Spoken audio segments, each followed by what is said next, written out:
A paz do Senhor Jesus Cristo, meus irmãos, Deus abençoe cada um de vocês, amém? Tá deixando para os irmãos aqui João 15:22, que vai dizer assim: se eu não viera nem lhes houvera falado, não teriam desculpa para o pecado.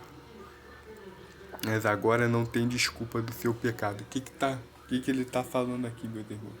Que se eles não tivessem ouvido o testemunho dele, se ele não viesse na terra, falasse abertamente do Pai, ter revelado às pessoas quem é o Pai, as pessoas não teriam pecado. Mas como, meus irmãos, as pessoas não deram ouvidos, as pessoas não quiseram conhecer, as pessoas pecaram. Aqui ele está falando, meus irmãos, do Pai da eternidade, do Pai da luz, meus irmãos, o Pai de Jesus, o Pai do Messias, meus irmãos. Aqui ele está falando do Pai, meus irmãos, dos oceanos, do Pai das águas, do Pai dos peixes, do Pai da criação, do Pai dos animais, do Pai da luz, do Pai da mata, meus irmãos. Está falando do Pai que criou todos, tudo e todos, meus irmãos. Meus irmãos, ele está falando do Deus Criador dos céus e da terra, do Pai que está lá em cima. E Jesus Cristo revelou a identidade para as pessoas. Mas as pessoas não quiseram ouvir. Os religiosos, então, meus irmãos, estavam todos os dias na sinagoga servindo a Yahvé. Eles não queriam se converter de Yahvé para o Pai, meus irmãos. Eles não queriam abandonar o Deus com D minúsculo desse século para o nosso Pai. Vou estar abrindo, meus irmãos, de Atos rapidinho. Atos 26. Amém? Um versículo que eu demorei para achar. Estava lendo aqui porque eu achei e jurava que estava em Atos 9 e não estava. Então vou estar lendo.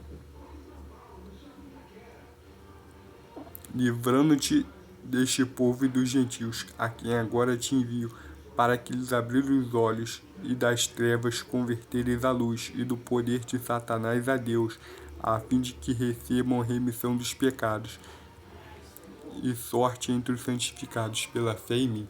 Aqui ele está falando, meus irmãos, do Deus desse século, que é Demiurgo, também chamado de Satanás, conhecido também como Yahvé. Por quê, meus irmãos? Porque Yahvé é um nome também, meus irmãos, de uma entidade, meus irmãos, uma potestade maligna, que é a potestade da religião, a potestade que operou no judaísmo, meus irmãos. Por isso, meus irmãos, que Paulo foi convertido. Paulo estava servindo essa entidade, achando que estava servindo ao Pai, achando que estava servindo a Deus, e não estava. Meus irmãos, porque o fruto desse ser é a religião, meus irmãos.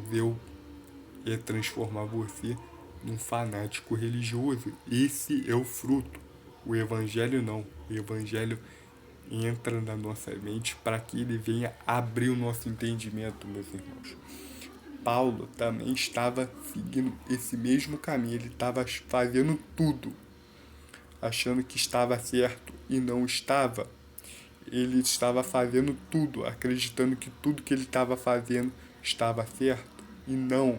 Ele precisou ver Jesus ressuscitado na frente dele, meus irmãos, com poder e glória, para ele se converter, para a conversão entrar na mente dele, meus irmãos, para tirar ele da amarra do sistema religioso, que também é o mesmo ser que atua hoje no mundo. Ou seja, o mesmo poder, a mesma potestade. Por isso que Paulo diz, meus irmãos, para que nós viemos tomar cuidado em que nós estamos cultuando, porque, meus irmãos, a gente se torna do tamanho daquilo que a gente cultua, daquilo que a gente entrega a nossa vida, meus irmãos. Precisou Jesus Cristo em Paulo para tirar ele de lá e ele poder se converter a Deus, ao Deus verdadeiro, ao Pai Criador dos céus e da terra. E não se chamava Yahvé, que nunca se chamou por nenhum nome. Isaías 51, ele mesmo diz através de Isaías, que blasfemavam o nome dele todo santo dia. O nome. E que eles só iam conhecer o nome dele naquele dia. Tanto que o Messias diz em Apocalipse 3 que naquele dia me saberão qual é o meu nome e o nome do meu Deus. E olha o que aconteceu com a vida de Paulo. Paulo foi o maior dos apóstolos, meus irmãos. Paulo, quando se referiu ao judaísmo, ele considerou aquilo como esterco, como anátema, não serve para nada. O que ele falou, meus irmãos. Ou seja, ele está falando que aquilo tudo que ele aprendeu na sinagoga não servia mais para nada. E é assim que nós devemos fazer, meus irmãos, que o Messias falou. Se nós não tivéssemos, que muitas das vezes, meus irmãos, se a gente não acreditar nele, meus irmãos, se a gente não acreditar no testemunho dele, a gente não tem mais desculpa para o nosso pecado, porque a gente ouviu a verdade e não quis acreditar na verdade. Deus abençoe cada um de vocês. Amém.